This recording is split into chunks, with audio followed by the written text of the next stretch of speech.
To get a good understanding of the structure, options, and compulsory parts of this degree program, you should familiarize yourself with the relevant regulations. It is expected that you know what the requirements for the program are. You can find all relevant documents by following the links on the MA Multilingualism website. The study and examination regulations for MA programs in the humanities provide the overall framework for the MA program. Here you can find general information, for example about assessments or concerning the master's thesis and the oral exam. Specific regulations for the MA Multilingualism are provided in an extra document called Appendix B of the Study and Examination Regulations, Subject Multilingualism. Here you can find an overview of the individual modules, including the respectively required number of ECTS credit points, specific regulations for the MA thesis and oral exam in the multilingualism program, as well as an exemplar study plan. Finally, there is the module guide, which contains information about the structure and goals of the program, information about the modules, course types, content of teaching, and learning outcomes. This document is very helpful in getting an overview of what is offered, when, and why. When you look at the different documents, you will also see that the module units are numbered. You will find these numbers, such as Ling 321, also in the course catalogue, and you should pay attention to them when you choose your courses. Except for Module 3, you cannot receive credit points for two courses that have the same module unit number, even though the titles of those courses may differ. The module unit number is more important than the course title. As mentioned, this rule does not apply to Module 3. In Module 3, you can also take courses with the same module unit number. I would also like to say a few words about how to choose courses for Module 6, the interdisciplinary module, related disciplines, language courses, and transferable skills. As the title already suggests, there are several options for this module. You can attend linguistics courses from other master's programs, as well as additional courses from our program. You cannot attend linguistics courses at the bachelor level for credit points for this module. You can attend foreign language courses at the University's Language Institute, SLI.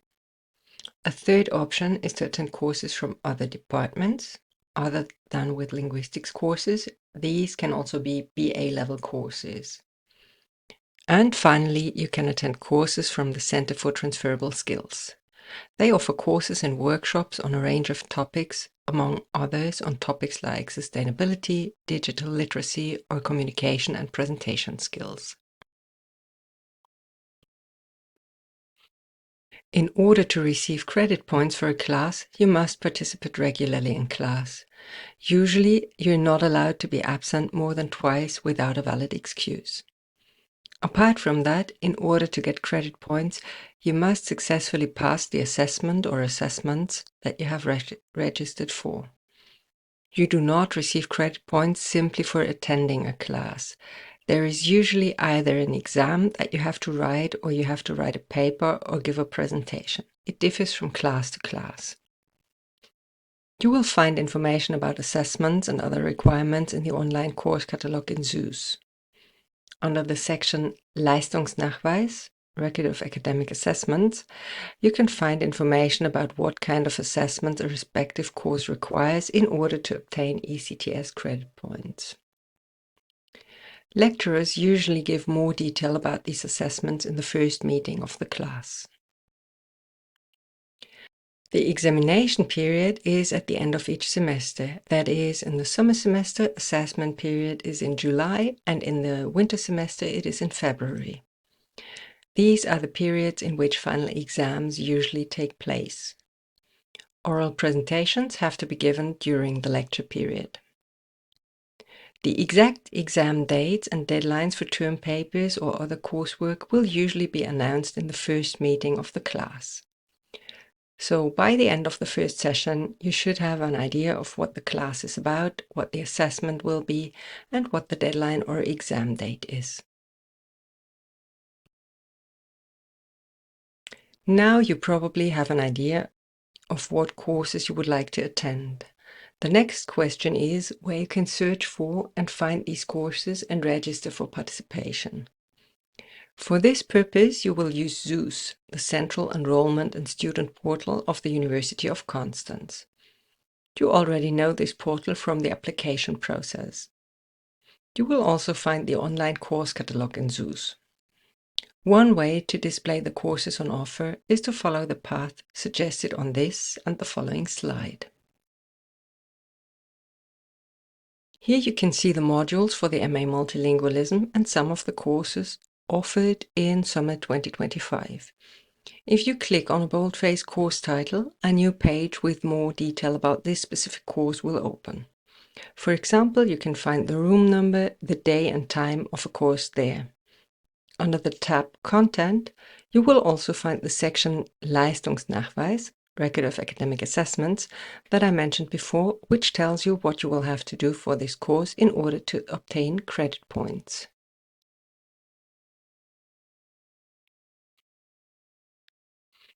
When you have found a course you would like to attend, it is important to register for participation. The details in the online course catalog will tell you if you have to register in advance or if you can register when you have attended the first session. It will also tell you how to register. Most often, at least in our department, you will register for course participation via ZEUS. In some others, you may have to register via Elias, that is the platform that is used by our university to share files, to upload papers and assignments. A third option that is sometimes mentioned in ZEUS is to contact the lecturer of the course. So please read carefully what is stated in ZEUS and then follow these instructions. Usually it will be one of these three methods. If you want to obtain credits for a given course, then in addition to registration for participation, you will also have to register for the assessments.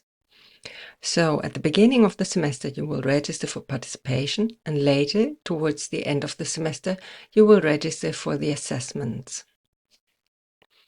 Registering for an assessment means that you commit that you will write the exam or that you will hand in the final paper of the course.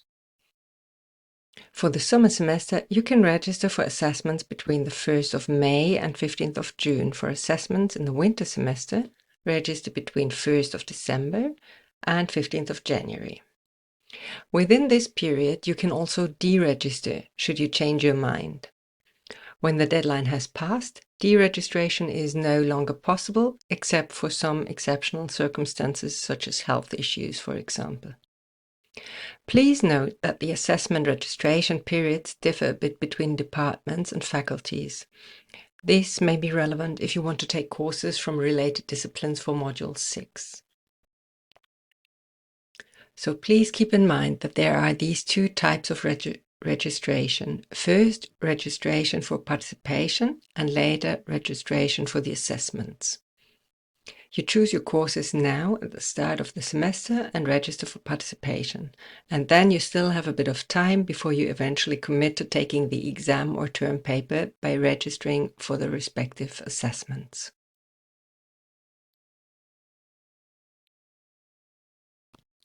When you register for an assessment, pay attention to the number of credit points. Some courses are listed more than once, as they can be taken for different modules and with different workloads for different numbers of credit points. So make sure that you choose the correct number that you need to complete your module.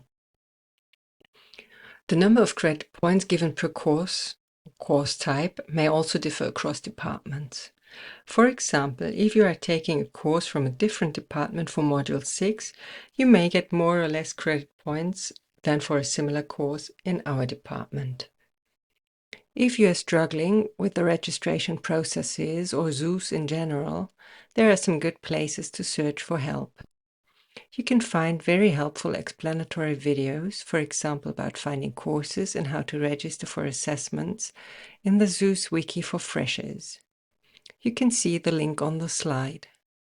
In addition, the ZEUS team offers an online office hour if you need help, and the international office offers information events on zoos for international students.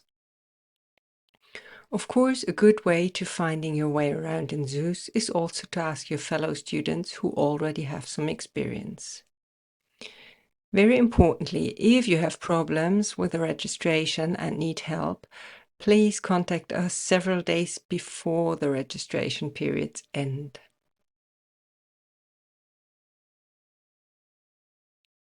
There is also some terminology that we would like to explain. In the course catalog, as well as in the study and exam regulations and module guide, you will come across the terms Prüfungsleistung, performance assessment, and Studienleistung, coursework. A performance assessment is most often a written exam or term paper that is graded and which counts towards your grade point average. Very importantly, performance assessments can be retaken only once. So if you do not pass an assessment at the first time, you will get a second attempt.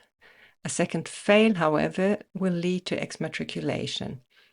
This is important to keep in mind, and we strongly recommend that you contact us, the study advisors, if you failed a performance assessment, so that we can decide together how best to proceed without risking exmatriculation.